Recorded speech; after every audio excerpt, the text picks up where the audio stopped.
बढ़िया यार। देखो क्वेश्चन नंबर 1 पढ़ भी Nitesh. A spring balance has a scale that reads from 0 to 50 kg. The length of the scale is 20 centimeter. A body suspended from this balance when displaced and released oscillates with a period of 0.6 seconds. What is the weight of the body? देखो भी गल ਨੂੰ ਹੁਣ ਸਮਝਿਓ ਧਿਆਨ ਨਾਲ। ਉਹ ਕਹਿੰਦਾ ਵੀ ਇੱਕ ਸਪ੍ਰਿੰਗ ਬੈਲੈਂਸ ਹੈ ਜਿਹਦੇ ਨਾਲ ਨਾ ਆਪਾਂ ਬੋਡੀ ਦਾ ਭਾਰ weight ਤੋਲਦੇ ਹਾਂ। तो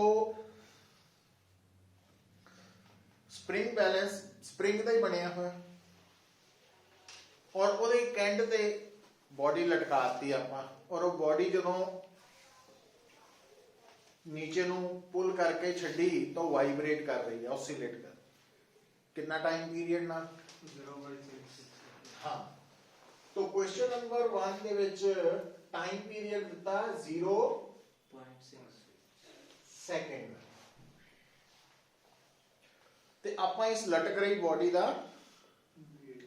weight ਦੱਸਣਾ ਚਾਹੁੰਦੇ ਹਾਂ। तो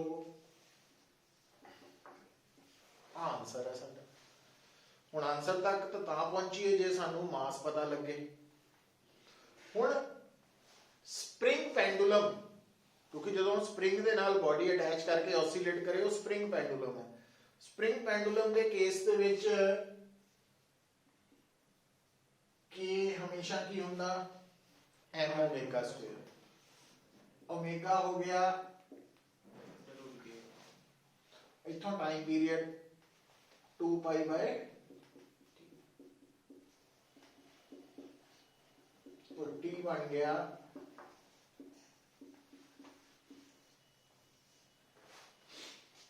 तो ये ना फार्मूला वा सुनो ਇਹਦੇ ਚ t ਸਾਨੂੰ ਗਿਵਨ ਹੈ ਟਾਈਮ ਪੀਰੀਅਡ। weight ਕੱਢਣ ਲਈ ਮਾਸ ਇੱਥੋਂ ਆ ਜਾਣਾ पर स्प्रिंग कांस्टेंट फिर नहीं दिता। गड़बड़ उत्थे पे करती उन्हें, पर गड़बड़ उन्हें डायरेक्ट नहीं इनडायरेक्ट की। उन्हें की किया कहता जेड़ा तुहाडा स्प्रिंग है ना ਇਹਦੇ ਉੱਪਰ देखो स्केल बनी है 0 तो 50 kg तक। मतलब समझो भी जदों स्प्रिंग दे नाल कोई मास अटैच नहीं है ना ਤਾਂ ਇਹ 0 तक है। और जदों 50 kg मास अटैच करांगे तो स्केल पूरी फैल जाएगी। मतलब लेंथ ऑफ स्केल कितनी है 20 सेंटीमीटर। और आ देखियो गल ਨੂੰ समझियो। Actually spring balance school lab ਦੇ ਵਿੱਚ ਮਿਲਦਾ ਸਾਨੂੰ weight measure ਕਰਨ ਲਈ। तो ਆ ਤੁਹਾਡਾ स्प्रिंग है।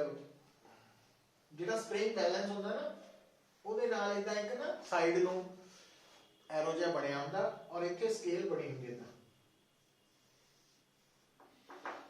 ਹੁਣ ਕਿਉਂਕਿ ਇਸ ਵਕਤ ਸਪ੍ਰਿੰਗ ਦੇ ਨਾਲ ਕੋਈ ਮਾਸ ਅਟੈਚ ਨਹੀਂ ਹੈ ਤਾਂ ਆ ਐਰੋ 0 ਪੁਆਇੰਟ ਤੇ ਹੈ। ਔਰ ਇਹਦੇ ਵਿੱਚ ਉਹਨੇ ਦੱਸਿਆ ਵਾ ਸਕੇਲ ਦੀ ਲੈਂਥ ਕਿੰਨੀ ਹੈ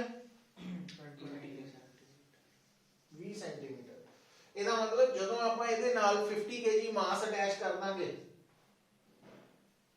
ਤਾਂ ਇਹ ਸਪ੍ਰਿੰਗ ਕਿੰਨਾ ਐਕਸਪੈਂਡ ਕਰ ਜੂ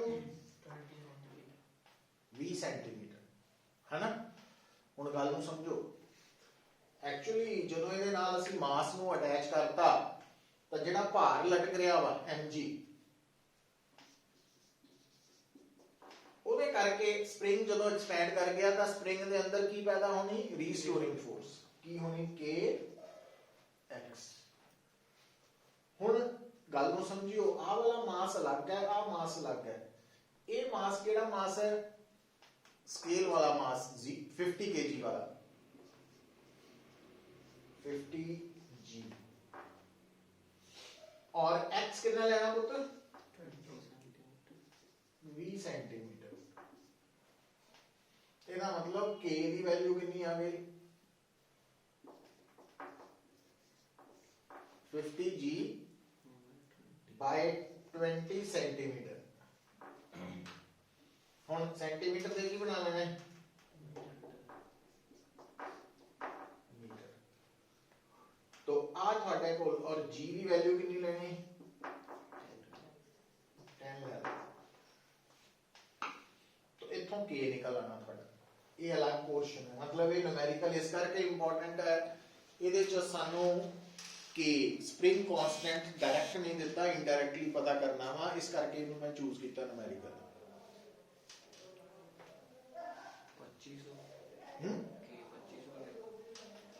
के 2500 आ गया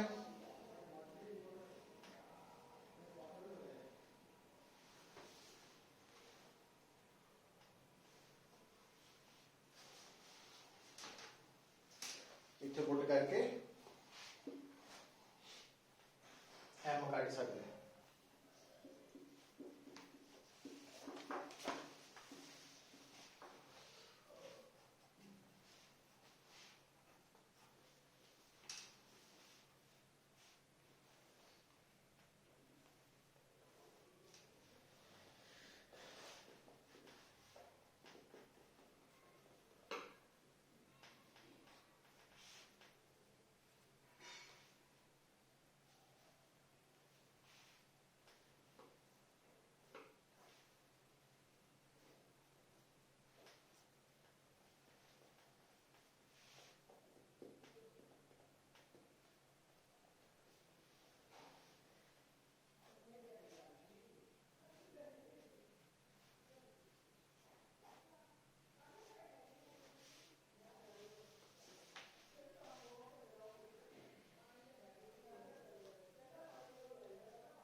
पाई बाई में से मेरी लिख रही है ਉੱਥੇ ਪਾਈ ਸਕੁਅਰ ਆ ਗਿਆ ਨਾ ਜਦੋਂ ਵੀ ਨੂਮੈਰੀਕਲ ਚ ਪਾਈ ਸਕੁਅਰ ਆਇਆ ਨਾ ਉਹਦੀ ਸਿੱਧੀ ਵੈਲਿਊ 10 ਲਿਖ ਲੈਣੀ 3.14 ਹੁੰਦਾ ਨਾ ਪਾਈ ਉਹਦਾ ਸਕੁਅਰ ਆਲਮੋਸਟ 10 ਬਣ ਜਾਂਦਾ तो मतलब वो कैलकुलेशन सौखी कर लेंगे 37.5 आया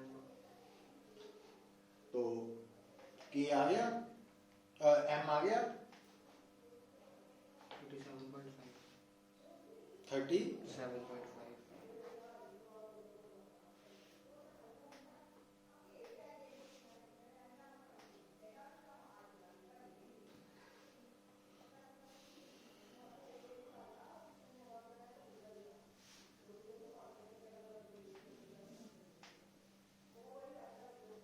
केजी चाहेगा कि ग्राम चाहेगा मास किलोग्राम जाना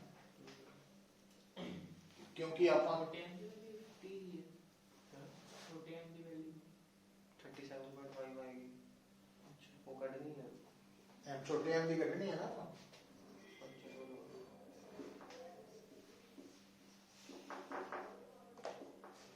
तो सच टी का स्क्वायर जैसी टी स्क्वायर है 225 आएगी 0.36 के की वैल्यू 20 500 4 into 10 लिख दो है ना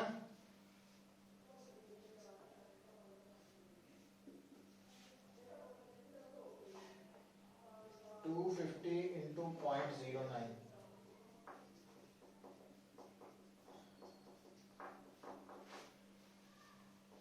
यही बन गया 225 ये एम आ गया तो ਤੁਹਾਡਾ आंसर mg आना ना 22.5 आएगा 225 यही बढ़िया हाँ जी स्मॉल एम की वैल्यू 22.5 है तो 22.5 जानी सर छोटे एम एक मिनट है एक जीरो रह गया साडा किते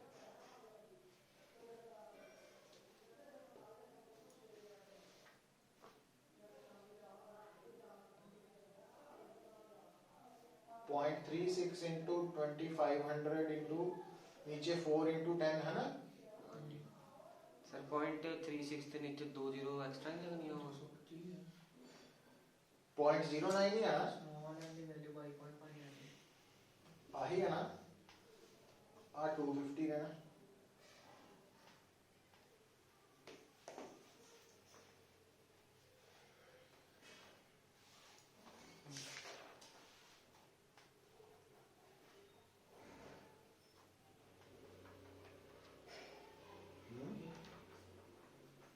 ਇੱਕ ਵਾਰੀ ਹੋਰ ਕਰਕੇ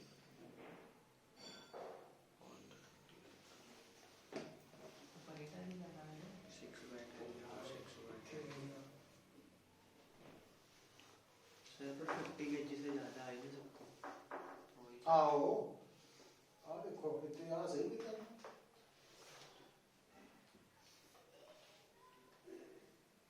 ਜਿਹੜੀ ਆ ਸਕੇਲ ਹੈ 0 to 50 kg ਸੀ ਕਿ ਗ੍ਰਾਮ ਸੀ? kg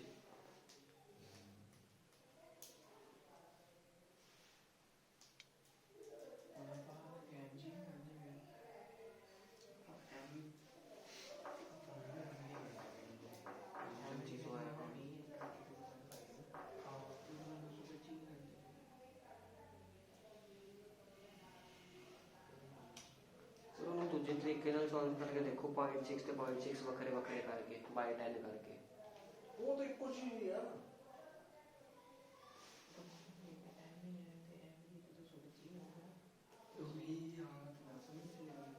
सर 225 आएगा ठीक है 225 ਆਇਆ। स्मॉल m ਦੀ ਵੈਲਿਊ 5.5 ਆ ਗਈ g ਦੀ ਵੈਲਿਊ 10 ਪਾ ਕੇ 225 ਆ ਜਾਏਗੀ 225 ਆਇਆ। ਉਹ ਇਹਦੇ ਨਾਲ ਕੋਈ ਲੈਣਾ ਦੇਣਾ ਨਹੀਂ ਸਕੇਲ ਨਾਲ। ਉਹ ਤਾਂ ਉਹਨੇ ਕੇ ਕੱਢਣ ਦੀ ਦੱਸੀ ਸਕੇਲ ਨਾਲ। m ਜੀ ਵੀ ਤਾਂ ਕਰਦੇ ਆਪਾਂ ਕਹਿੰਦੇ ਕੱਲਾ Weight ਆ ਨਾ, ਆਪਾਂ ਕਹਿੰਦੇ m ਦੀ ਵੈਲਿਊ 22.5 ਐਮ ਜੀ ਹਾਂ ਉਹ ਮੈਂ ਐਮ ਜੀ ਕੱਢਦਾ ਨਾ ਸਿੱਧਾ। ਉਹ ਇੱਥੇ ਗਲਤ ਲਿਖਤਾ ਨਾ ਕਿਲੋਗ੍ਰਾਮ ਨਹੀਂ ਲਿਖਣਾ ਨਿਊਟਨ ਲਿਖਣਾ।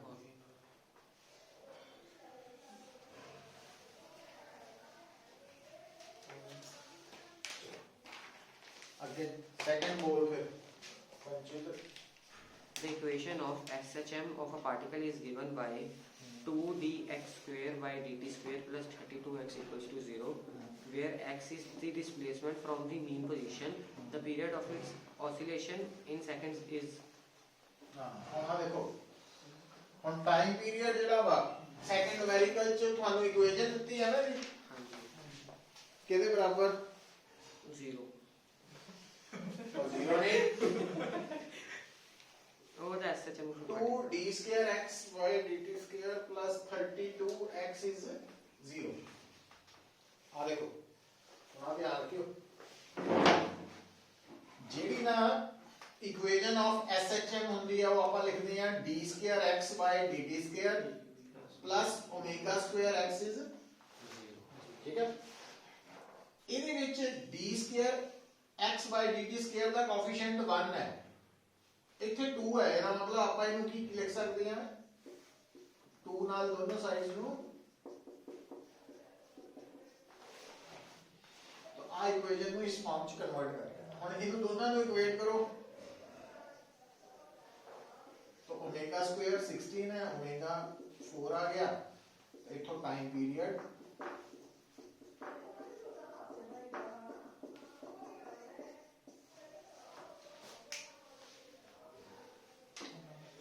है ना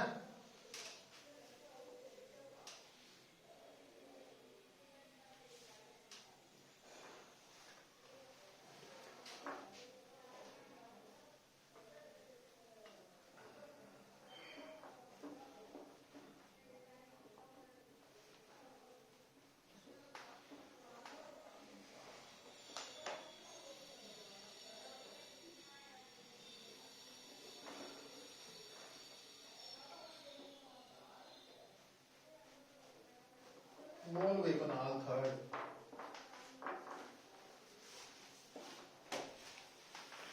A body of mass m is attached to the lower end of a spring whose upper end is fixed. The spring has negligible mass.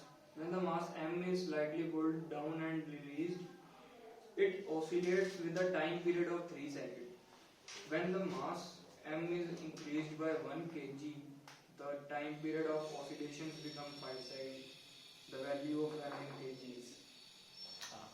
ਹੁਣ ਦੇਖੋ ਆ ਟਾਈਮ ਪੀਰੀਅਡ ਜਿਹੜਾ ਵਾ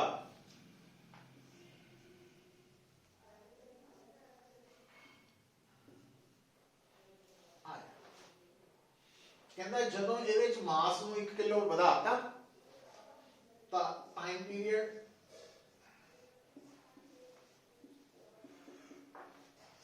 ਇੰਨਾ ਬਣਦਾ ਹੈ ਨਾ। ਹੁਣ ਆਪਾਂ ਪਿਛਲੇ ਹੀ ਨੂਮੈਰੀਕਲ ਚ ਟਾਈਮ ਪੀਰੀਅਡ ਦਾ ਫਾਰਮੂਲਾ ਕੀ ਸੀ 2 pi under root m by k। तो ਇਹਦੇ ਵਿੱਚ बनना वा 2 पाई अंडर रूट और ਇਹਦੇ ਵਿੱਚ बनना वा by k। ਦੋ ਤਰੀਕੇ ਆ ਤੁਹਾਡੇ ਕੋਲ ਵੀ ਜਾਂ ਤਾਂ ਇੱਥੇ ਇੱਥੋਂ k ਦੀ ਵੈਲਿਊ ਕੱਢ ਕੇ ਇਹਦੇ ਵਿੱਚ ਪੁੱਟ ਕਰ ਦਿਓ ਜਾਂ ਰੇਸ਼ੋ ਲੈ ਲਓ। रेशो लेने नाल की होया अभी कटिया गया अभी कैंसिल आउट आ बन गया। हुन स्क्वेयरिंग बोथ साइड कर लो।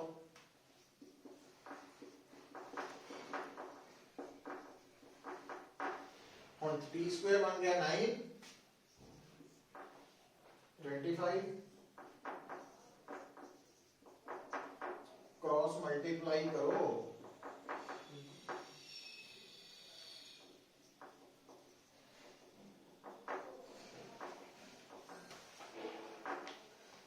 है ना। सो मास आ गया 9/16 kg।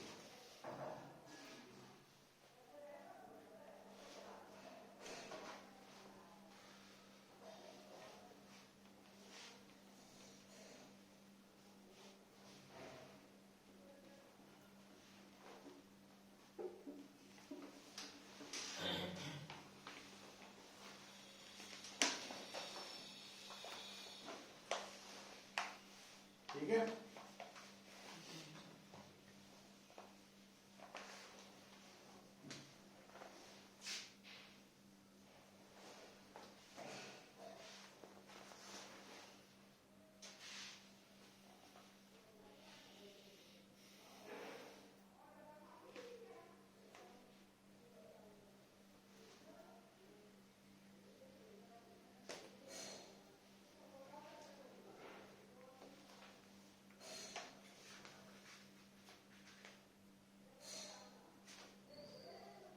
Just two bodies M and N of equal masses are suspended from two separate massless springs of spring constant K1 and K2 respectively. If two bodies oscillate vertically such that their maximum velocities are equal, then the ratio of amplitude of vibrations of M to that of N is ਹੁਣ ਤੁਹਾਡੇ ਕੋਲ ਇੱਥੇ ਦੋ अलग springs है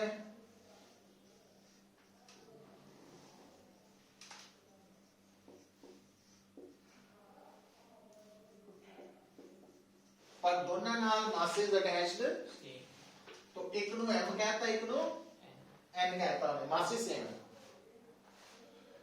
हुन अगली गल उन्हें की देखो जदों ये ऑसिलेट कर रहे हैं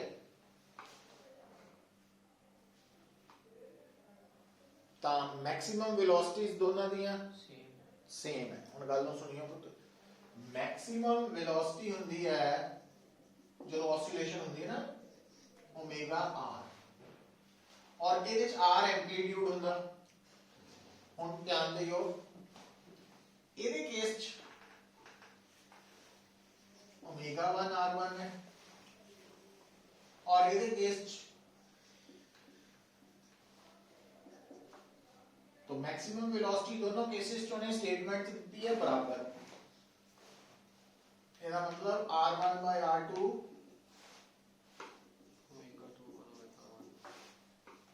पर k ਹੁੰਦਾ m ओमेगा स्क्वायर तो ओमेगा है आहा। ਹੁਣ m दोनों केसेस ਚ ਇਹਦਾ मतलब ओमेगा 1 ओमेगा 2 ਨੂੰ ਆਪਾਂ ਇਦਾਂ ਨਹੀਂ ਲਿਖ ਸਕਦੇ क्योंकि ओमेगा m दोनों ही सेम है तो ओमेगा डायरेक्टली प्रोपोर्शनल टू मतलब आप इतना हो गया और आ वैल्यूज ਆਪਾਂ ਇੱਥੇ ਰੇਸ਼ੋ ਚ ਕਨਵਰਟ ਕਰੋ तो एम्पलीट्यूड्स ਦੀਆਂ ਵੈਲਿਊਜ਼ ਆ ਗਈਆਂ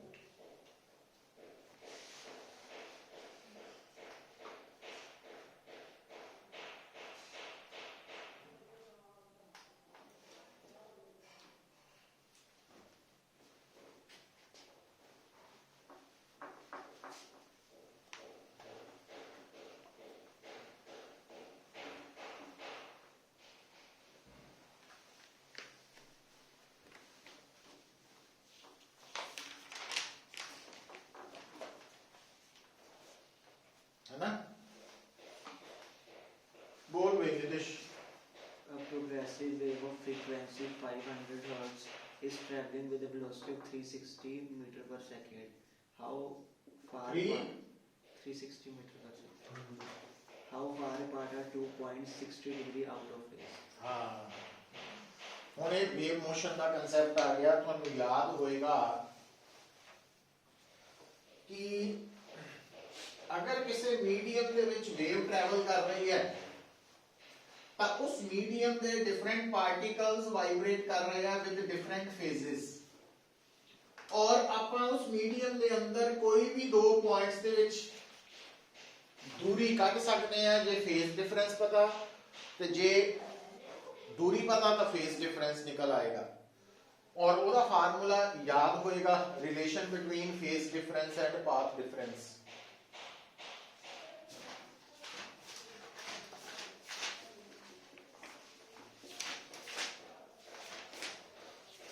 phi is equal to 2 pi by lambda into x है ना ਹੁਣ ਦੇਖੋ ਉਹਨੇ ਸਟੇਟਮੈਂਟ ਨੂੰ ਦੁਬਾਰਾ ਪੜੋ ਤਾਂ ਤੁਹਾਨੂੰ ਮੀਡੀਅਮ ਚੋਂ ਲੰਘ ਰਹੀ ਵੇਵ ਦੀ ਫ੍ਰੀਕੁਐਂਸੀ ਔਰ ਵੇਵ ਵੈਲੋਸਿਟੀ ਦਿੱਤੀ ਆ ਵੇਵ ਲੈਂਥ ਕੱਢ ਸਕਦੇ ਆ ਤੁਸੀਂ ਕਿਉਂਕਿ ਵੇਵ ਵੈਲੋਸਿਟੀ ਹੁੰਦੀ ਹੈ ਫ੍ਰੀਕੁਐਂਸੀ ਤੇ ਵੇਵ ਲੈਂਥ ਦਾ ਪ੍ਰੋਡਕਟ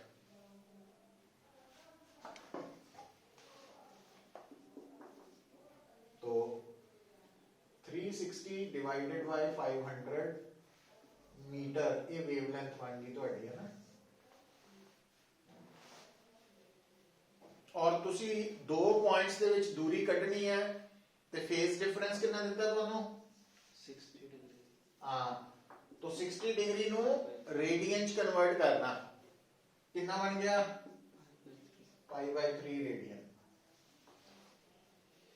तो लैम्डा और फाई ਕੱਢ ਲਿਆ x ਕੱਢਣਾ ਤੁਸੀਂ x बन गया phi into lambda by 2 pi phi ਦੀ ਜਗ੍ਹਾ ਤੇ pi by 3 lambda ਦੀ ਜਗ੍ਹਾ ਤੇ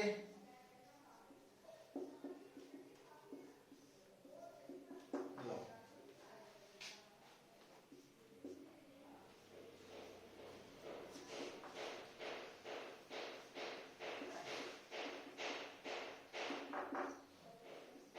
ਆ डिस्टेंस आया ना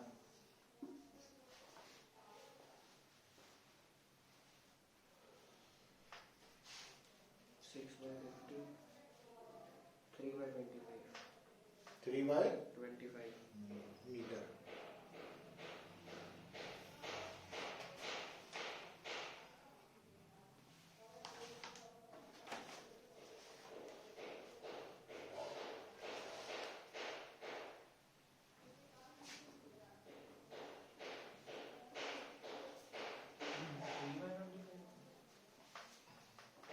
बोल भाई संचित A transverse harmonic wave on a string is described by y x comma t equals to 5 sin 25t plus 0.005 x plus pi by 3, where x, y are in centimeter and t in seconds. The positive direction of x is from left to right. A part is this a traveling or a stationary wave? If it is traveling, what are the speed and direction of propagation? B part, what are its amplitudes and frequency? C part, what is the initial phase at the origin? D part, what is the least difference between two successive crests in the wave?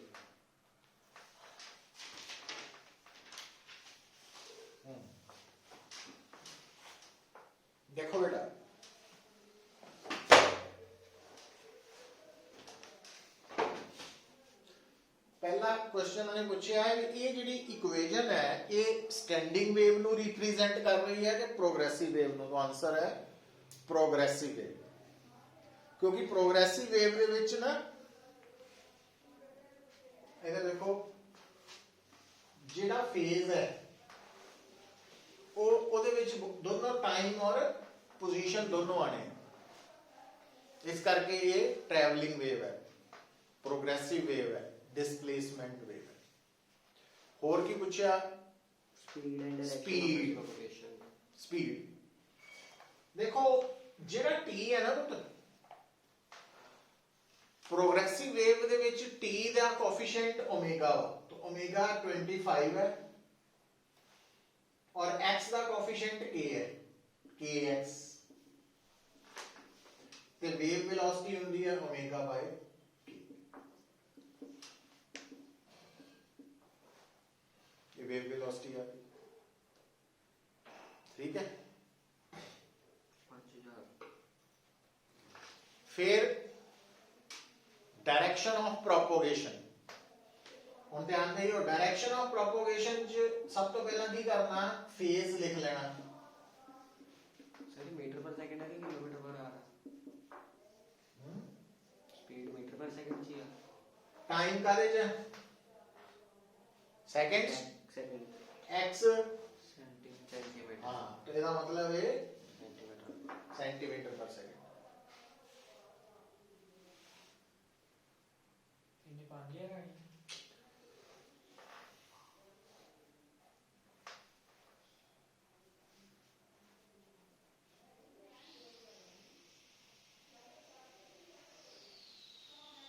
अच्छा ਹੁਣ ਜਦੋਂ ਵੀ ਤੁਸੀਂ progressive wave the direction of ਪ੍ਰੋਪੋਗੇਸ਼ਨ note ਕਰਨੀ ਹੈ ਉਹਦਾ phase note ਕਰ ਲੈਣਾ ਔਰ ਫੇਜ਼ ਕਾਂਸਟੈਂਟ ਹੋਣਾ।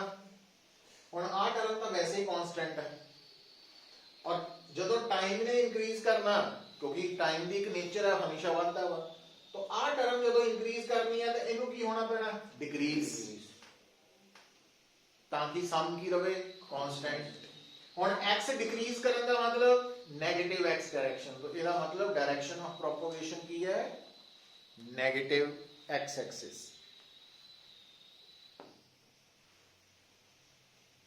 और की करना है ਇਹਦੇ एम्पलीट्यूड एंड फ्रीक्वेंसी सेकंड। आ एम्पलीट्यूड है पुੱਤ, ਇੱਥੋਂ फ्रीक्वेंसी आ जानी है, ओमेगा ਦੀ वैल्यू 2 पाई न्यू है, उतो फ्रीक्वेंसी कर लो। और वेवलेंथ भी initial phase at the region. हाँ इनिशियल फेज आया,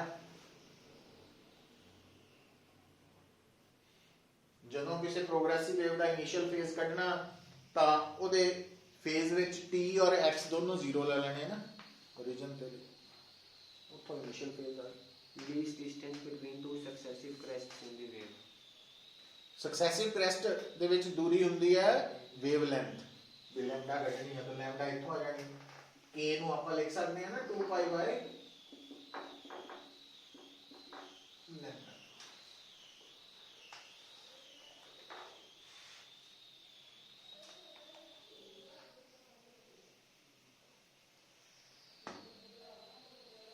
ਬੋਲ ਵੀ ਕੁਨਾਲ।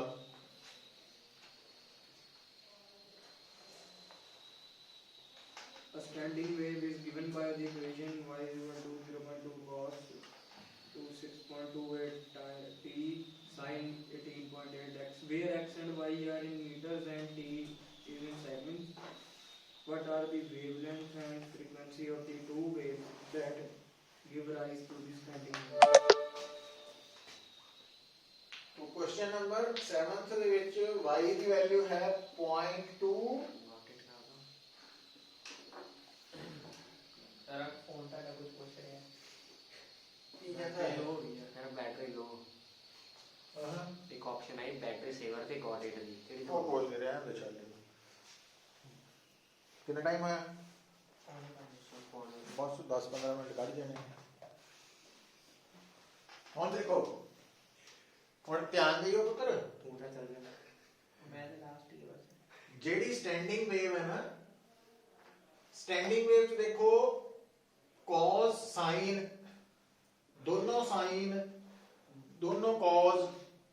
हो सकते हैं और आ है कला ओमेगा टी फेज इधर के एक्स तो ये स्टैंडिंग वेव है और ਇਹਦੇ ਵਿੱਚ ओमेगा ਦੀ ਵੈਲਿਊ 6.28 ਹੈ तो इथों ਤੁਸੀਂ 2 पाई म्यू ਤੋਂ फ्रीक्वेंसी ਕੱਢ ਸਕਦੇ हैं और ਇੱਥੇ k ਦੀ ਵੈਲਿਊ 18.8 है तो 2 पाई by लैम्डा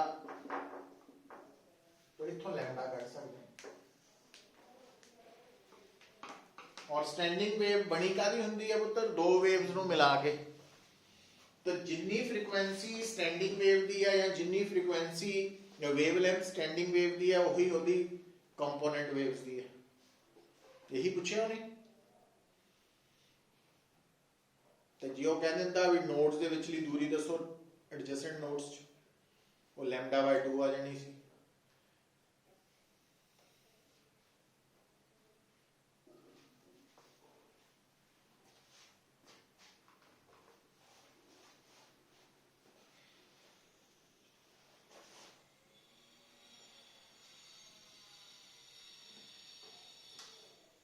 ठीक है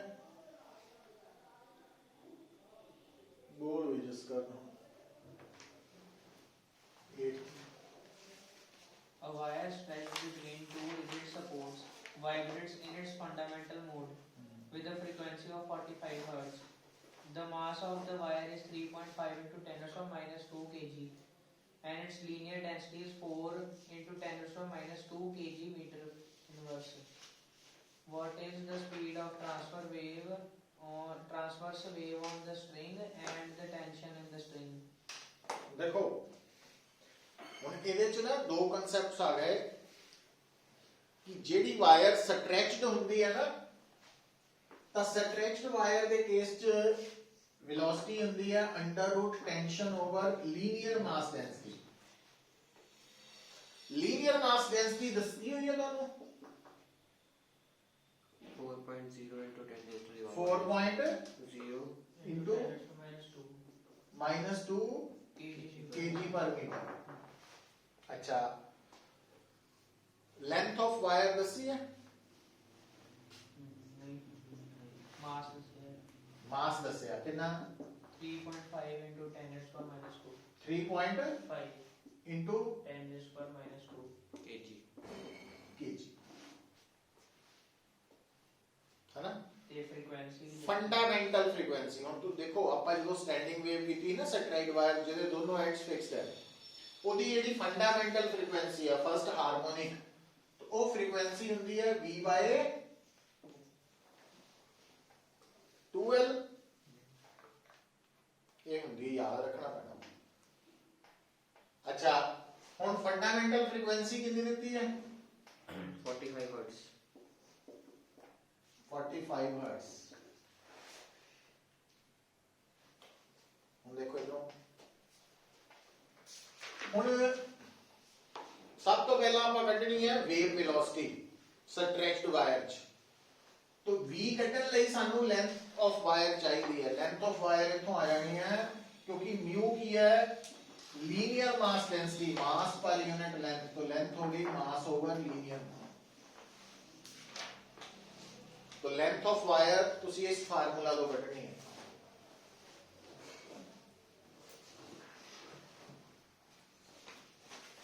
ठीक है तो कल ਨੂੰ ਸਵੇਰੇ ਹੀ ਲੱਗਣੀ ਕਲਾਸ ਹੈ ਨਾ ਟਾਈਮ ਮੈਂ ਪਾਵਾਂ 11 ਵਜੇ ਦੇ ਕਰੀਬ 11 बजे तक ही होगा ना टाइम 11 बजे करना स्टार्ट 11 ਤੋਂ 12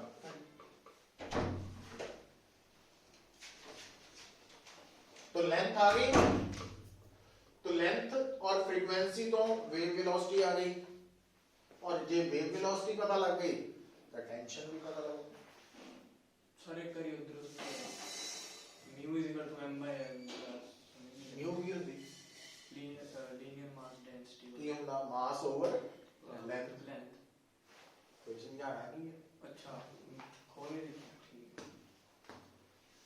म्यू हो गया मास ओवर लेंथ तो लेंथ हो गई मास ओवर म्यू है ना चलो ये नितिश बोल फिर 9 Find the frequency of the node emitted by a string of length 10 root 10 cm 0.14 kg. Radius of string is 0.5 mm and its density is 9.8 gram. Find the frequency of note emitted by a string of length 10 root 10 centimeter under a tension of 3.14 kg. kg नो into g करना पैना पुत्र. kgf. Radius of string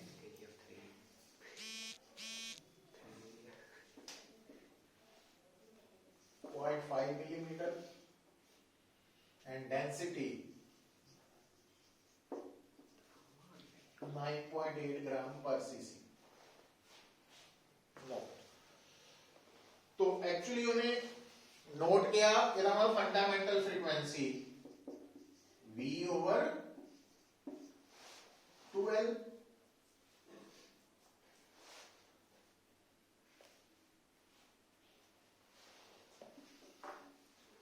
तो tension over linear mass density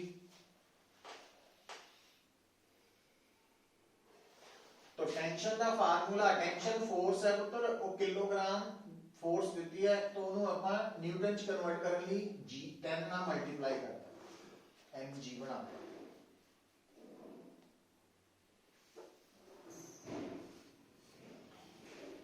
ਹੁਣ linear mass density ਮਾਸ ਪਰ unit length ਹੁੰਦੀ ਹੈ ਹੁਣ ਵਾਇਰ ਜਿਹੜੀ ਹੈ ਨਾ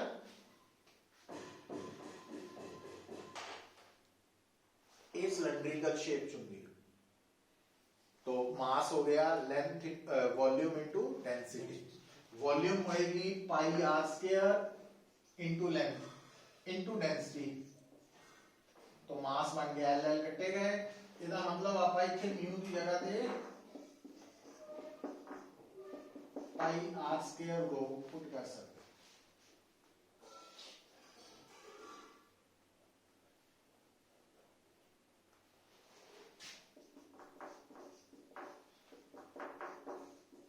मीटर च करता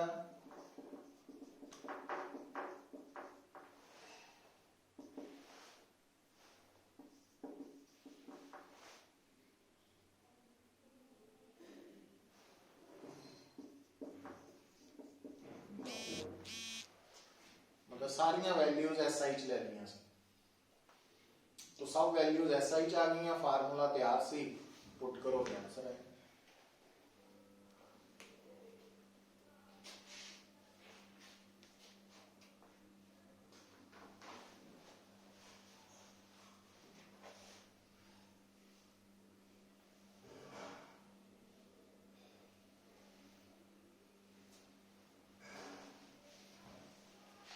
ठीक है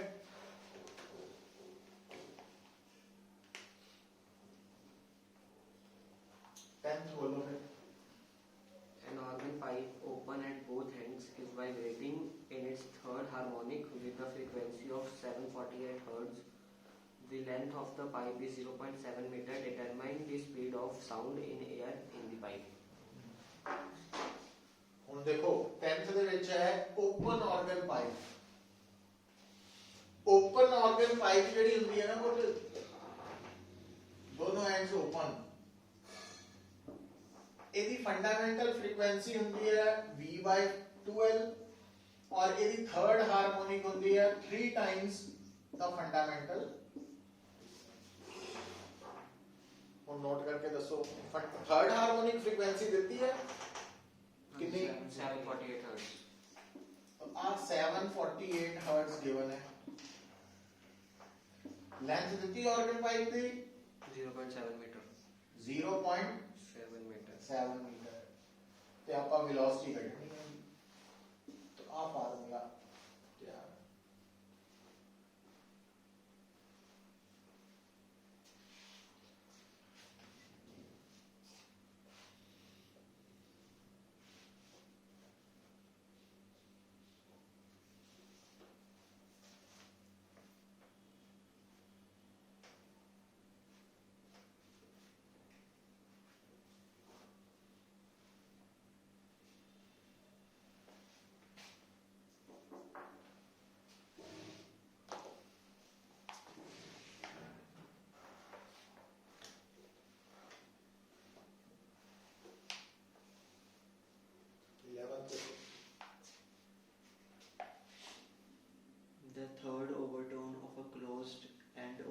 pipe is found to be in unison with the first overtone of an open end organ pipe. हाँ देखो, एक है closed organ pipe, एक है open organ pipe.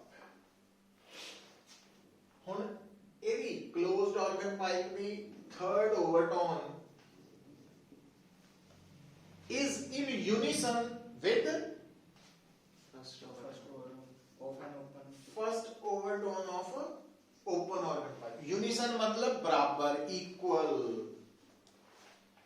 Unison means बराबर, equal. ये word याद रखने हैं.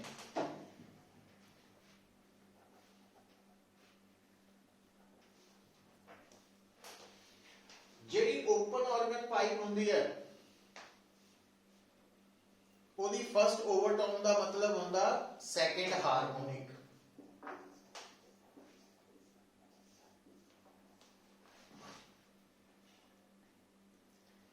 ਲੈਂਥ ਦੀ ਰੇਸ਼ੋ ਕੱਢਣੀ.